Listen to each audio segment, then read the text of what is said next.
we deal with the helmets later? Okay. All right. I feel like I know him so well. Seriously, I was the sports editor of the Daily Tar Heel in 1989, and he was a young head coach. Not kidding. His first two teams went 1 win and 10 losses. 1 win and 10 losses.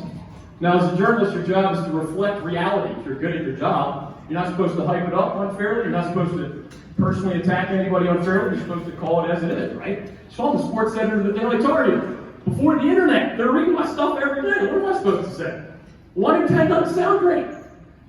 So I met Coach Robinson's here somewhere, right? We had lunch together. And by the end of that lunch, I'm like ready to play football for Mack Brown. I'm like, I don't care what his record is. This guy's got so much energy and so much genuine passion for UNC. I wish I had eligibility left. I would have tried to help you. And my favorite line of his, after I goofed around with, I think it was Dre Botfly and some of your bigger guys, and Coach Brown said later, the good news, David, is that you have a 40-yard dash time and bench press numbers that are good enough for Carolina football. The bad news is you run like my defensive tackles and you lift like my kickers. No offense, Connor, I'm sorry. That was written in even before I knew you were going to be here today.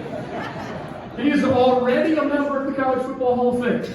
He is going into the North Carolina Sports Hall of Fame this year.